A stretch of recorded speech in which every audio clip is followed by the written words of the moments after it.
susuriin natin ang kaunlaran ng ating bayan, ito'y kaakibat ng kalayaan.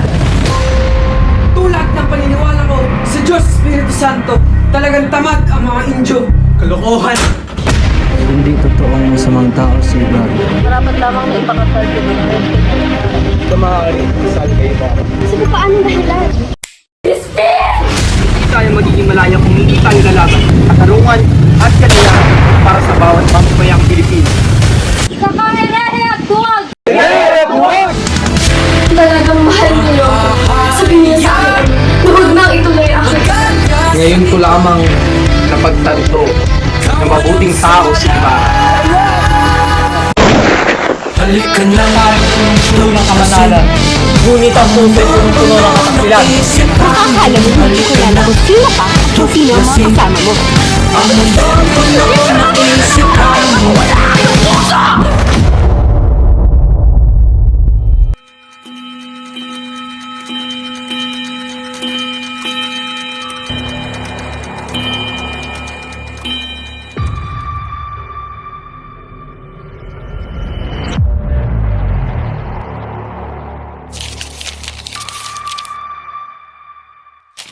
Tulad ng paniniwala ko sa Diyos Espiritu Santo, talagang tamad ang mga Indyo. Kalokohan! Padre Damaso, ang kura paroko ng aming bayan at ang matalik na kaibigan ng aking ama. Di ka nagkamali. Ako nga si Padre Damaso. Ngunit kailanman hindi ko naging kaibigan ng iyong ama.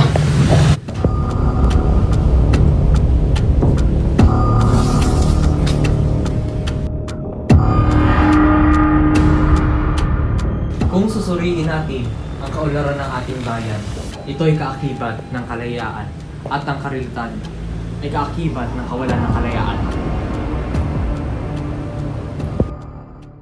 Ang ama mo ang pinakamayaman sa buong lalawigan ng sanlibutan. Kaya't marami ang naiingit kapag nagagalit sa kanya.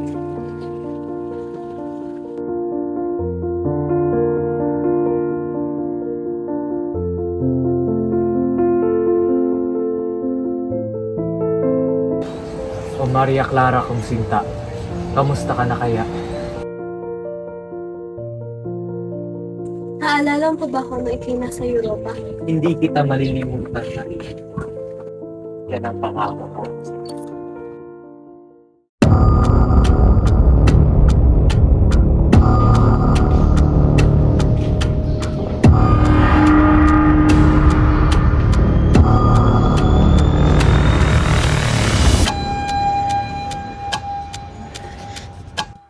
Hindi totoong masamang tao si Ibar.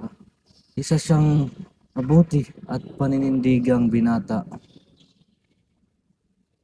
Lalagapak din tayo, tulad ng paglagapak natin sa Europa. Nagigising na ang bayan.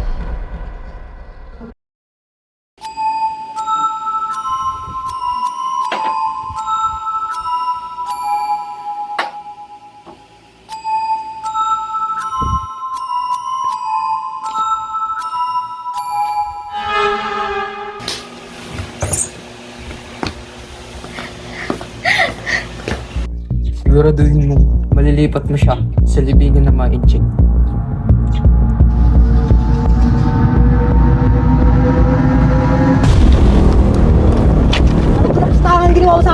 Wala akong ginagawang masama sa iyong ama. Pagkos si Padre Damaso.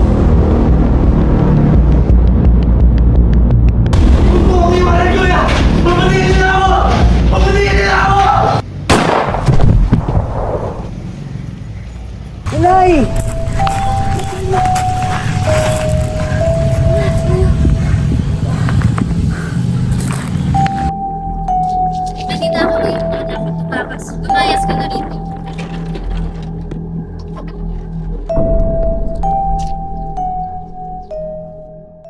Crispin! Basilio! Nasaan na kayo, Basilio? Crispin! Anong ginagawa niyo? Bitawan niyo ako!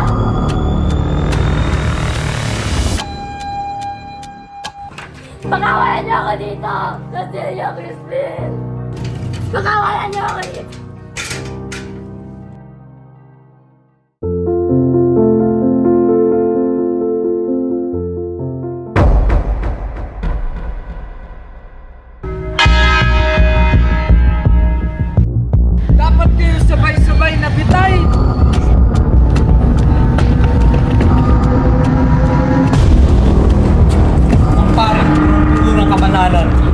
ngunit ang puso'y punong-puno ng kataksilan. Hindi ka maaaring ipakasal kay Ibarra Sa paanong dahilan? sapagkat siya ay nakatulan ng ekskomunikasyon. Anak ko, hindi ka masasawi.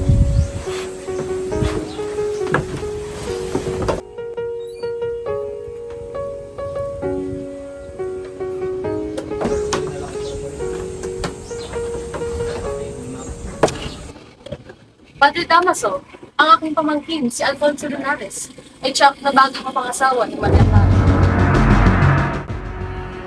Konsolasyon, baka gusto mong laban ang aking mga damit. Total, dati ka namang labandera. Baka akala mo hindi ko kilala kung sino ka at kung sino ang mga kasama mo. Tampo at Rachel. Hindi na ako ekskomunikado. Maaring hindi na ipakasal si Clara kay Linares.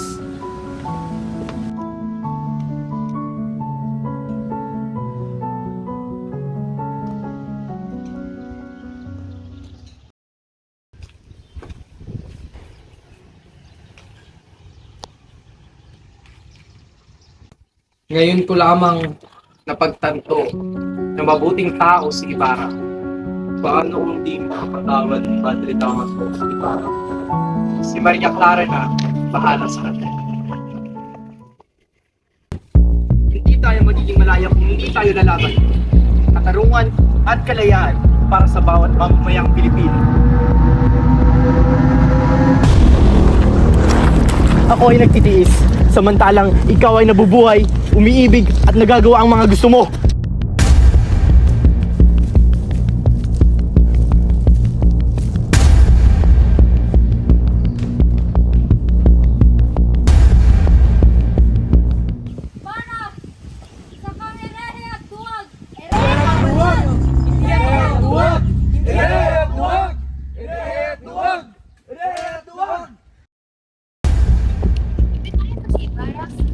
May bang balita? Saan mo naman narinig yan?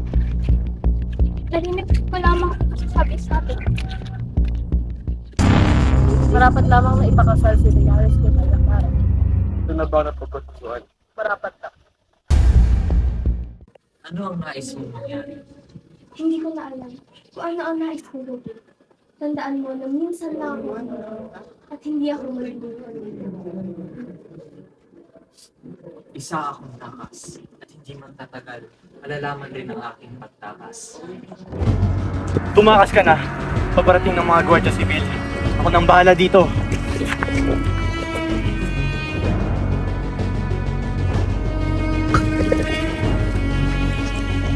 Elias!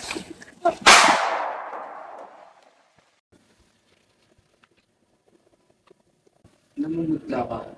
May sakit ka. Nagkaroon ba kayo ng alitan ni Linares? Sabihin mo ang nilalaman ng iyong puso't isipan. Kung talagang mahal ninyo ako, sabihin niyo sa aking ama na huwag nang ituloy ang aking kasal. Sapagkat nung nabubuhay pa si Ibarra, wala akong ginawa kung hindi maghintay at umasa. Ngunit ngayon siya'y wala na. Wala na rin halaga ako'y nabuhay pa.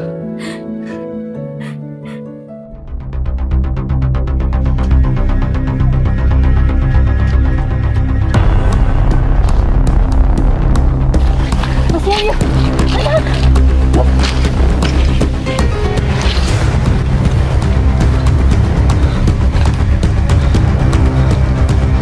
Nay! Nay! Nay!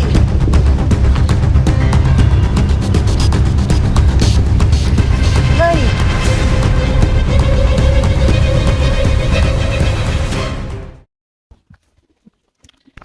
Bukas ng umaga, ay siguradong wala na rin akong buhay. Sunugin mo kami ng iyong ina hanggang sa maging abo. Kumuha ka ng kahoy bilang bunton sa ibabaw ng aming bangkay.